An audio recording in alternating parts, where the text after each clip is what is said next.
But now, like when we say like it appeals to all ages, we're really trying to get a bigger spectrum of people who are in it now. When I started cubing, a lot of cubing was dominated by like collegiate students. It was like not the same like elementary school, middle schoolers that we see in cubing today. And that has to do with a lot of factors, I think.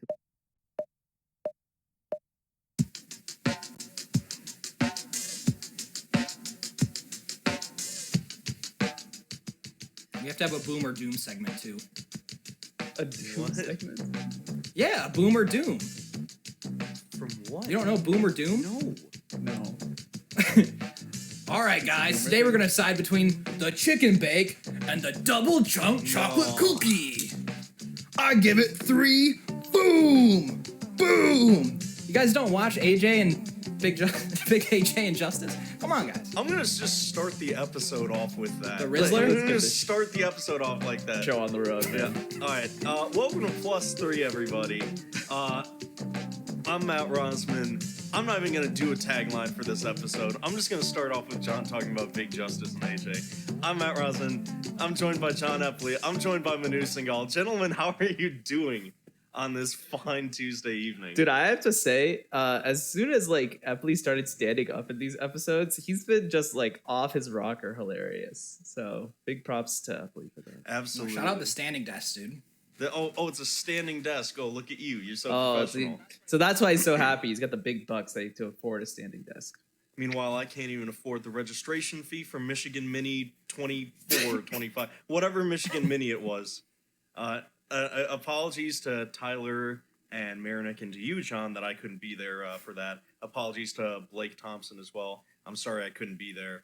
I imagine it went mostly well, except for the fact that the 3x3 final had like a winning average of like 9 seconds, which just That's pretty good for us. Anyway, I couldn't beat that. In a local competition in California, that wouldn't even get you into finals. Oh, that's California. Everything's inflated there. Just saying. Everything's inflated. Just saying. Anyway, we got a lot to talk about today. Kind of starting off with like the biggest thing that has happened, like by far, is that there's new regs. The new regs have come out. They're official. We've got a few that we're going to talk about. The biggest thing for me is with frame-by-frame analysis. Just after everything that's happened this year with frame-by-frame analysis and like slowly developing something that resembles something really professional, we've got it codified now. I have the regulations here on GitHub, or the changes, excuse me. I already ranted before we started recording about how this is hosted on GitHub and not just on the WCA's site. That's neither here nor there. So to give you some context, a lot of this push came from the Yihang controversy earlier this year about like whether or not you could use frame-by-frame analysis to overturn rulings like that. And as we've seen, now it's possible. This is just like defining a bit of the boundaries for it. So I want to read real quick here. You can go on to WCA regulations at github.com and you see it depends on the result and depends on the implications. So this is mostly going to be skewed for more major results and like larger things. It's if a regional or personal record is in the top 50 results of the rankings, average or mean results is achieved in the final round of a national, continental, or world championship, or to support the removal of any penalty originally assessed by a judge.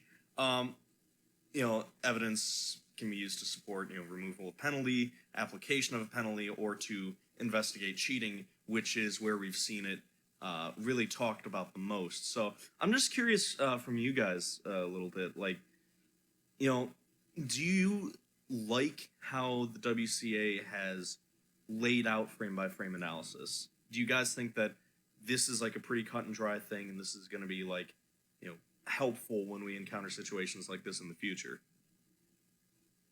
Well, I think the answer for all questions related to the WCA are always going to be, this is a step in the right direction, but maybe not the full implementation. And, that's fine. I'm kind of okay with that. For the longest time, we were not allowed to use video evidence to overturn decisions that were made. When it was made in the moment, that was it, because that's just what the judge could see. So the fact that we now have some capability to take a closer look at some results, especially the ones that are noteworthy, the ones that show up in the top 50, and just really give that an extra layer of scrutiny to make sure that all these results are achieved legitimately, and we're not cheated, I think that's a plus. Now, in my opinion, you should expand it to all results. There's no reason why it should just be the top 50. That's pretty arbitrary to me. And I don't think it's that much effort to just take a look at some solve and be like, oh, this looks like a sliding or whatever. And then, if the competitor wants to appeal, they can send that to the appeals committee or whatever. But it is a great step in the right direction. Good to see. We've already seen it being applied in a couple of situations as well. So good on the WCA for that. Yeah, and I think many times, even on this show, you'll catch me try to pretend like I know something and, say this should have been done in this very specific way. How dare they do things maybe a little different? But exactly as Manu said, these changes always happen in progressive steps. And once we make a small step like this in the right direction, as it plays out and as we have examples of how it works, we can then get more specific with it, and we can start to dial in these other changes. I mean, there's so many things that we on the outside just don't know. So, for example, with the reason that it's just top 50, maybe the majority of the people there feel it's arbitrary, but more than half the delegates said that we don't want this. And so even though what we might think is common sense and, what you as a delegate thinks, maybe the majority of people say, I don't want to deal with this in a regular competition. That's just the way the community is. And, I'm sure as time goes on, as people see this be used in higher applications, they'll see, okay, well, why not do this in my local competition? So, I mean, whether it be with the WCA or anything political, because this is politics, baby. That's what we're talking about. It's there's just a game to it. It takes time. Yeah, I want to move on quick. Some of the other new regulations that have come up. Manu, we've got something about logos in, I believe, 3-blind, right? In a 3x3 blindfolded? Yes. So for those who remember when the new regulations were proposed to be added, one of the regulations was to allow logos for blindfolded solving. Now, obviously, the whole deal is if you have a logo on a cube and you're doing blindfold, you can tell where the logo is. Usually you can feel it. There are some logos that you can feel. Those are like the classic overlay stickers. And there are some logos you can't feel. In particular, those are the ones underneath the UV coating. Because of that old regulations, it basically meant that UV cubes were basically not allowed in competition. You'd have to get a UV coated center cap, which was not common. With this new regulation, what will happen as of January 1st, 2025, you can now use cubes with logos, regardless of it's a printed logo, a UV logo, or a sticker logo in 3x3 blindfolded, but you cannot do the same for 4x4, 5x5 blind, or multi-blind. So that means that all of these cubes that I just got, I spent I think 4 hours getting rid of all the logos on these. My effort was not wasted, which is probably a good thing. Now, I think this is a positive change overall because it means that more people can do blind, right? You don't have to go and buy another cube or go out of your way to try and get the center cap from these manufacturers who just are notoriously don't want to give out these center caps. So that if you're just Joe Schmo, now you can just compete with your main cube if you really want to, as long as it meets all the other conditions. So I think it's good on that end. Obviously, the biggest use would have been for multi-blind. But then again, that's also probably the avenue where you could abuse being able to feel the logo the most. Yeah, I think you can abuse this rule really on any event. It's just 3-blind is the specific event where it's just not going, you can't use it on the high level at all because, if Tommy Cherry's halfway through a solve is looking where the logo's at, the solve is cooked for him already. So where in multi-blind or 4-blind or 5-blind, the event is just a little bit slower still, and the logo could make the difference in one of these solves. So I'm just guessing, but that would be my justification for it is really on the high level. This doesn't affect the meta, and then it does also make the sport more accessible for us out there that aren't on the top of our games. And, people that are sort of like us probably can use this to our advantage in 3-blind, but in my opinion, I don't care because it's not the high-end stuff. If at a certain point, if you get used to feeling for the logo, you're going to have to stop doing that if you want to get faster. So it's really just a bad habit that you can now develop if you want to, but if you want to be the best of the best, then you maybe don't want to have that habit. So I'm all for it. I personally pretty much agree through and through with these changes. Yeah. I mean, one thing I'll sneak in is you can't. So even though you can use a cube with a logo, it's still disallowed to actively feel for the logo in an actual blind. You still can't do that. So if for anyone thinking that, oh, I wasn't able to do blind before, but now like maybe I'll get a 9-minute 3-blind solve and I'll use my finger to feel the logo. You can't do that. So don't try and do that. It's still illegal to do that. It's just like you can use your cube now. That's the only thing that's changed. Interesting. Yeah. I mean, I'm sorry, I don't have a dog in this race because I do not interact with the blind solves at all. John, we have another regulation about, I think it's something we've talked a little bit about on podcast before. It says here that for national championships, final spots can now be reserved for locals. Can you tell me a bit about that? Yeah, so for example, let's say we're at German Nationals and there is a final for 3x3 that has 16 competitors. If they choose to, they do not have to, they can reserve 8 of those spots for German citizens, so that way there is a fair representation of the locals there. So, I mean, there's a couple ways to look at this. I mean, certainly this can make the local competition more engaging, right? If you're a local solver, you now don't have to worry if, Luke Garrett's going to show up at Michigan because you're still the fastest in Michigan, right? If it truly does represent where you're from, but you also do serve to alienate higher international solvers or people traveling maybe out of state. I don't know if it affects state championships, but certain national championships. So overall, I think it's good because they have the right to choose, right? I mean, I think that every local community will do what's best for it. Certainly, like smaller countries or growing countries are going to. This would be great for them. They can start to show more of their talent, and then hopefully for things like North American championships, I would hope that we have all the as many international solvers. Whoever's the fastest, I want in our North American championships, and I hope that's the way we go. But I appreciate that it's up to the. It's an option now, right? Yeah. Oh, sorry, Manu. Do you want to say something about it? Yeah, I mean, so one thing I guess I'll clarify: it does not apply to state championships. Yeah. So throw that idea out the window. Only applies to national championships and above. I think you're right, Epley. I think the fact that they can choose is good. I've always been kind of like I've been trying to get people to realize that I don't think it's always good to do it because again, as cubing grows, you're going to want to see the fastest people. That's just period exactly what's going to happen. Yes. But I think you bring up an interesting point in it can help local communities develop. Now, whether or not Germany is like a small local community, that is like up for debate or whatever. But I could definitely see something you could use it for Luxembourg, right? That might make sense. Or you could even use it in the Netherlands. I think that actually the Dutch have some pretty fast competitors, so maybe you wouldn't use it there. But if you're in like a smaller country, then it would actually make a lot of sense to use it. And I think maybe in Southeast Asia as well, since they have a lot of like smaller communities. So that would be a good application of that, in my opinion. But yeah, it's just something that exists now. I think I hope you're right. Also, I think in North America, nothing is going to change for us. Yes. Because we just like to see the fastest people, and it doesn't matter what part of the world they're from. Wait, hold on. Yeah, come try to beat us, Russia or China. See what you can do. China, yeah. China has a chance. Said, that's for sure. You said that state championships aren't included in this.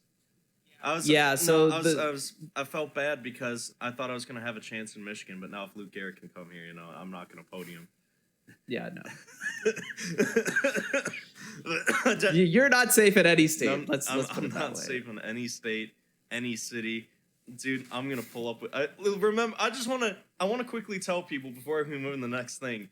I told these guys, and I told these guys, and I don't know full CFOP yet, but I was doing a solve on a 3x3 with the beginner's method, and I had both an OLL and a PLL skip, and it's not possible. What do you mean it's not possible? There's no way. But I'm not joking. I had an OLL and a PLL skip with how do you expect me to believe this? With a 3-minute, or not a 3-minute average, but just a 3-minute solve. And Manu was like, "Dude, you're just bad. You're just." Oh yeah, bad. That's also true. Anyway, trust me, I break new ground for how bad someone can be at solving a cube, man. I'm the next level. I'm in the basement right now. I'm going down to the mantle of the earth next. There's a lot of room Ooh, there. boy. Anyway, He's digging himself a real deep hole. the ultimate basement, just in the core of the earth. I want to move on to something that's kind of little, I guess, out of range for what we would normally do. Normally, we bring you like, kind of the latest news and updates in the cubing community. We don't really do, commentaries and like just kind of like voicing our opinions on stuff I mean, we voice our opinions a lot on this show, but not just like in a more informal element like this. And Manu, I think you brought this up a couple days ago, and we were like, okay, let's talk about it. We weren't talking about the age in cubing. We were talking about age in cubing in the sense of cubing skews young, and not just young, like very young. I like to meme around that Shwenny is like the final meme of cubing going younger and younger. This little 7-year-old kid is like what, third best in the world, third or fourth? I think he's third because I thought he passed Third. because he passed Third. Yeah. But is it like we were talking about? Is it a good thing that we have cubing skewing so young? And I also called in like like the mindset for older cubers, like me who's 21 years old, and getting around to it, is like old. And I remember Dylan Miller talked about this a little bit on a stream from a while back. But he was talking about, correct me if I'm wrong, Dylan's 20, right? Dylan's 20? Yeah, he's 20. And he's talking about like, and this is not like a scrub. This is like one of the best in the world. And Dylan's like, man, I'm so washed. Never in any other kind of thing do you say, oh, I'm 20, it's so over. And I just want to like kind of riff on that and talk about like, first, like, is it a good thing that cubing skews young? And second, what's the deal with this mindset, this very kind of, I guess, defeatist and not encouraging, mindset that like once you get past like 18, 19, you're suddenly like completely washed as a cuber and like you shouldn't do it. It's not just that you're washed, it's also like, oh, just don't do it because you're never going to be able to compete and with anyone. Like, oh, I don't know. I'll reserve more thoughts until I let you guys discuss this a little bit. Yeah, so the first thing I want to mention is like I was thinking about this when I was answering a parent's email actually about a competition that we're going to have in Vegas this weekend. And what I thought about was as I was like writing this email, like I'm just like going through like the parent is asking like, is this a good like hobby for kids? Like how can we get into it? And I realized like my entire email is focused on trying to sell this competition to that kid. And that's fine, like that's kind of the job. Then that's like a lot of the demographics. That's not necessarily a problem. But almost none of that email was sent towards selling the competition to the adult, which is strange because we tell everyone that cubing is for all ages, for everyone can do it, right? And in the past, what that meant was that younger kids could do it as well. And now when we say it's for all ages, now it's really like, well, the younger kids are just kind of obviously going to be into it, right? Rubik's calls this thing a toy. And so, a toy is like, obviously just the word toy itself appeals to children more. But now, like when we say like it appeals to all ages, we're really trying to get a bigger spectrum of people who are in it now. When I started cubing, and even like in like 2016, when I got back into cubing, a lot of cubing was dominated by like collegiate like students or like high school students, right? It was like not the same like elementary school, middle schoolers that we see in cubing today, at least here in California, and I think relatively in the US in general. And that has to do with a lot of factors, I think. Like, first of all, kids have no responsibilities, so they can just spend like, like at least like 2 to 3 hours every single day just doing solves and just watching YouTube and just getting better and better. There are more resources now than ever. So that makes it more accessible, which is a good thing, right? More people can get into it. But because there are so many resources, you need a lot of time, dedicated time to practice it.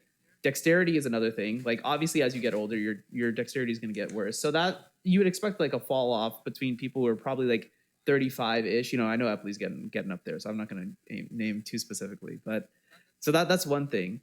There's just all these factors that really come into it, and what I think is really interesting is we've kind of subconsciously moved away from the fact that cubing is for all ages, and now we subconsciously market cubing towards children. I think Epley will tell the story perhaps of like the advertising thing, but even that was like, okay, well, we shouldn't be marketing these things to kids, but nowhere does it say that cubing is only for children, right? So I thought it was an interesting conversation to bring up, and I have more thoughts on this too, and how it affects like our marketing and how our perception is. But definitely want to let the other guys speak a little bit. Well, just to give context to what you were talking about on the advertising thing, I mean, we've hosted several competitions with Happy Feet Productions where they stream the competition, and at one we reached out to a local venue that was a shuffleball court that had a bunch of restaurants around it. I believe it was called the Lansing Shuffleboard Center. I don't know, man. Yeah, well, wait, no, but it was Lansing right next Shuffle. to the venue. Yeah, no, that's Lansing Shuffle. Yeah, no, I know exactly where that is. Yeah. Yeah, beautiful spot. We can walk right out of the venue, down the stairs, you're there. So what they did is they offered us a bunch of gift cards for our staff to go get lunch, and they said, hey, just play an ad for us in the stream, and you're good. And so we got free staff lunch, got to reduce the budget, got to reduce the cost for the competitors. They sent us the ad, and I watched, and like, this is awesome. It shows off how there's a shuffleboard court. It shows off how there's several wrestlers. It just shows off the cool environment. But what I didn't realize is that there was a maybe 2 or 3 second segment in there where they said, come for happy hour. And it just shows a couple people of adult age casually holding a beer outside. And I thought that was pretty natural. I didn't even think of it, but others did. And we had to have the conversation of, are we advertising alcohol to children if we put this on a cubing stream? I thought common sense dictates, obviously not.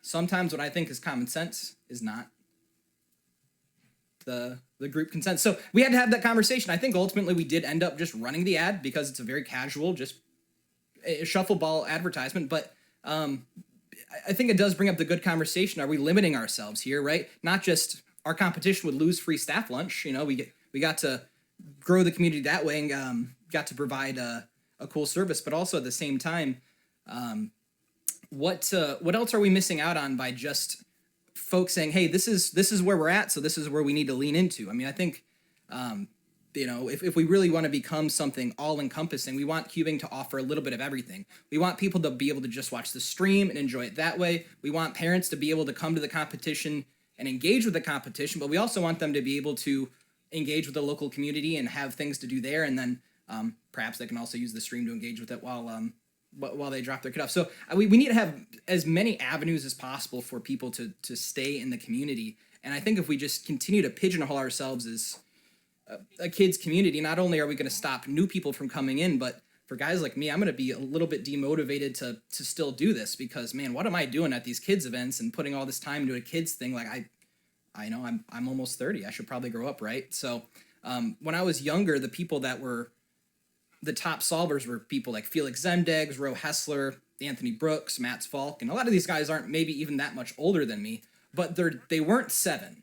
So I looked up to them, and I felt a part of it because I felt I had role models, and I'd be surprised if 13, 14, or kids older find a 7 or 8-year-old to be a role model. That's not quite usually what you would call a young athlete. Maybe inspiring, not so much a role model. So I think having a role model on the high end is very important. Well, I wouldn't want like any teenager to think that someone who thinks that $20 is a lot of money as a role model.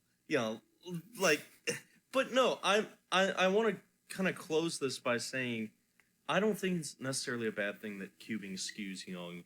That's just a nature of maybe the physical aspects of it.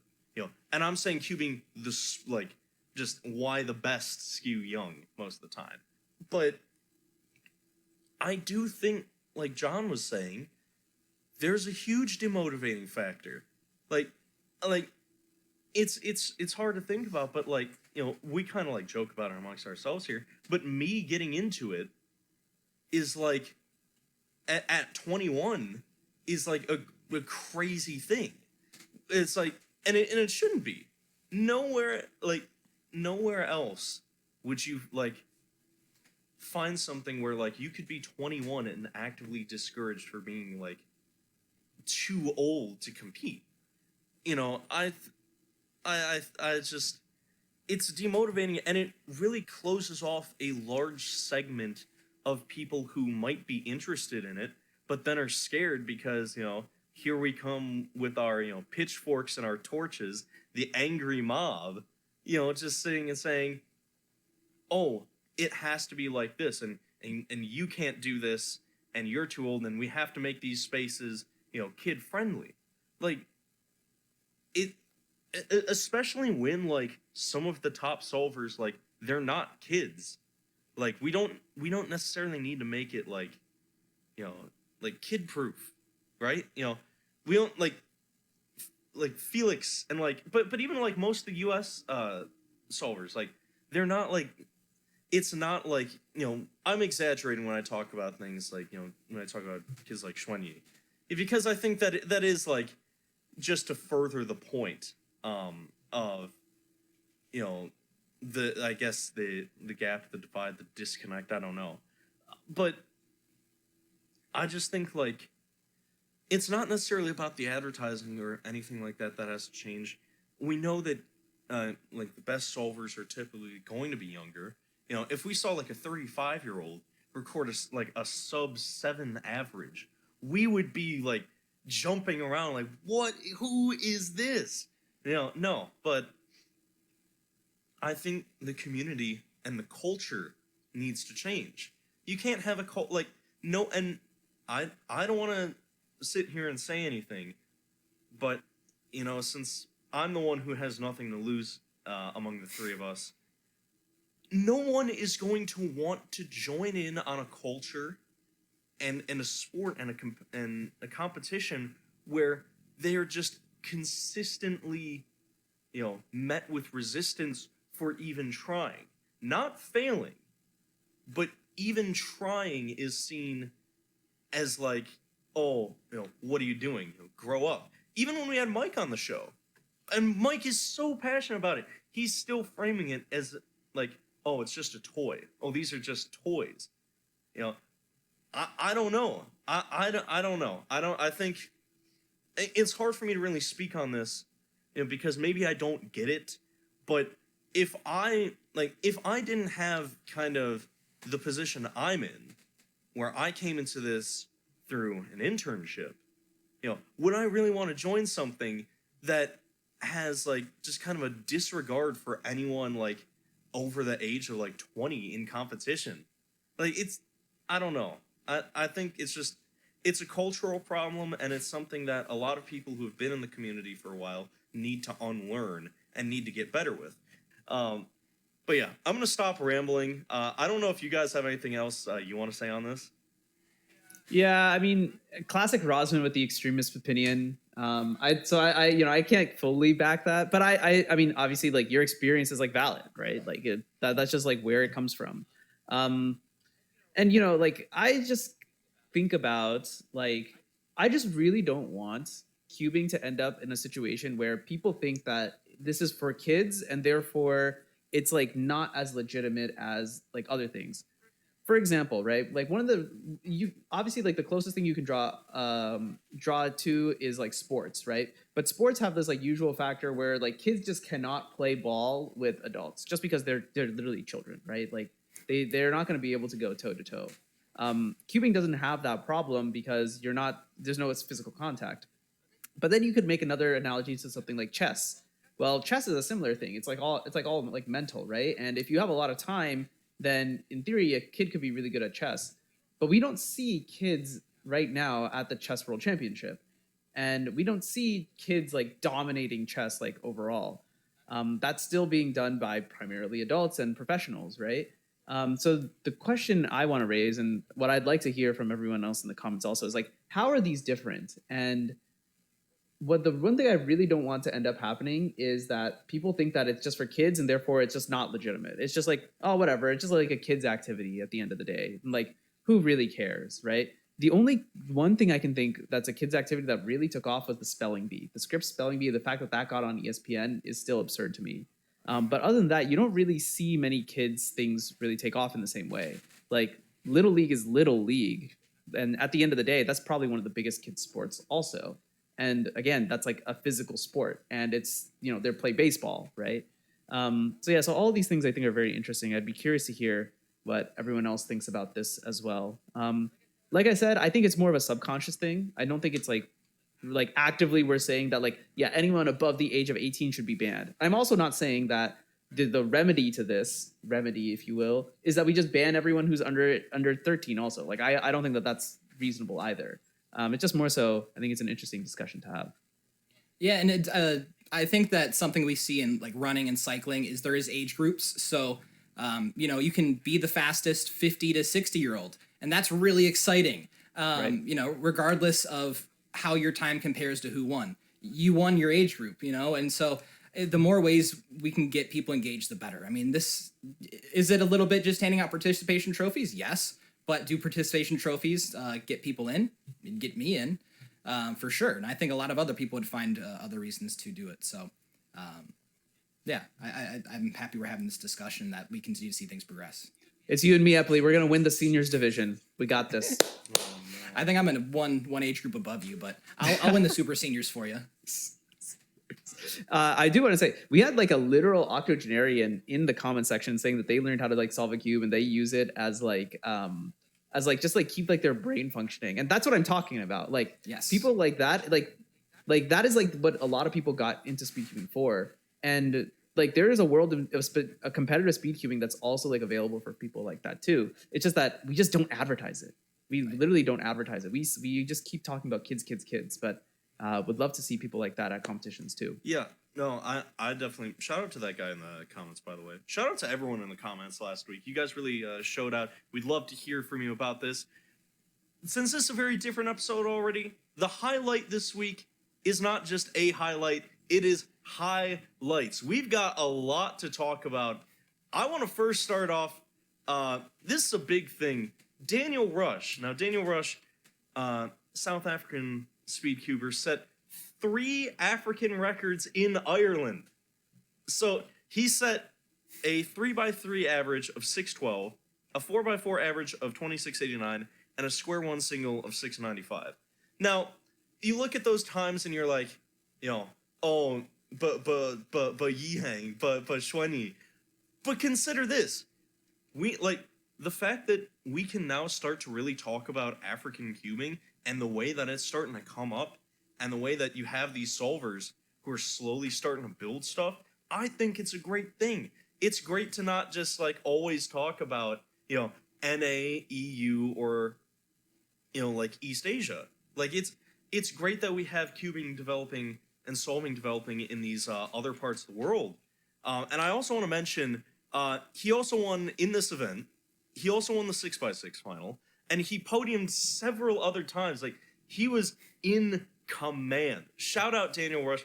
Go subscribe to his channel, man. Like, I'm doing a plug for Daniel Rush. He is grinding. Subscribe to that man. Manu, John, what do you guys got? All right, so my highlight of the week, and classic nerd, classic boomer. I thought the most interesting thing this week was the tied FMC North American record mean 21 moves flat by both Chris Shaw Nathwani and Levi Gibson. Levi Gibson also holding the FMC single world record of 16 moves. The reason why this is big is because in FMC, we've seen a lot more people move towards DR. The solves are getting better and better, but no one had managed to match Kale Shoon's 21 flat from 2020. That's right. From all the way from 2020, no one had even managed to tie the NAR. I'm looking right now on the rankings. There are 11 people who have 22 or better. And of those people, all but 3 of them No, all but two of them. All but two of them were set this year. I find that really, really exciting for my little nerd event that I just happen to be a little bit good at. But it's truly like very, very exciting. I'm very excited for Krish and Levi. I think actually Krish also the North American champion too. So he's got a couple feathers in his cap now. John, what do you got? Yeah, and as the resident senior citizen, mine kind of ties back to what we were talking about. I thought the biggest thing this week was Rowe Hessler. This man has been relevant for my entire life, from 3x3 to square one to multi-blinds. I mean, and I'm probably missing more, so don't mean to disrespect you, Rowe, but I mean, this man's been constantly, innovating his own solving style to stay relevant as he gets older, I guess, like we all do. But 63 out of 68 in 59 minutes 33 seconds. It is the most cubes ever solved in the new multi-blind format, and it's also the most cubes ever attempted in the new multi-blind format. And I say new multi-blind format specifically because Rowe Hessler also was the one who used to do crazy attempts on the old multi-blind format. So go to Rowe Hessler's profile, look for the old multi-blind format. I don't know what it looks like, but there's an extra logo on his, an X through the blindfold logo. He will have that in his profile, and you'll see some ridiculous old school, old style multi-blind solves. So shout out to Rowe for just constantly grinding throughout his entire cubing career, staying on the cutting edge of just so many different events. Yeah, and there are also some clock things that happened, but that's clock. Anyway, no. In all seriousness, I do quickly want to shout out both Volodymyr and Lachlan. Big stuff in clock. Lachlan, by the way, I just want to quickly mention, that's the WR2 single. The closest we've gotten to the 197. Straight 2 seconds. Great job. I know we meme on clock a lot here, but that's just me. Anyway, John, Manu, before we go, I know we talked about this a little bit. What do you want to see from viewers in the comments? What do you want to know? I just wanted the viewers to just kind of like comment and let us know like what you thought of this like new format. We spent a little bit of time, actually we spent a good amount of time talking about stuff that wasn't just directly news, and kind of a little bit more like discussion heavy, bringing back like there are a lot of old cubing podcasts used to do this as well. So let us know what you think. Or was it like snoozer fest, or did you find it like mentally stimulating? Let us know. Yeah, the only way we know what to do is through the comment section. That comment section is how we will know what you want to see. Otherwise, we're just going to go up here and wing it, and that might get embarrassing. So, tell us what you like, tell us what you don't like, but really, tell us what motivated you. What did you hear that made you think? What did you think about? What are your thoughts? Like, continue the discussion. I think that really succinctly wraps it up here. Thanks for watching +3, everybody. Subscribe to Speed Cubing TV. Again, comment, like, share, do everything. We appreciate all your support. I'm gonna try and be better with responding to comments this time, because I know I was like a little delayed, but I'll get down there. I'll be talking with you guys when this episode comes out on Friday. Thanks for watching. Have a good night, y'all.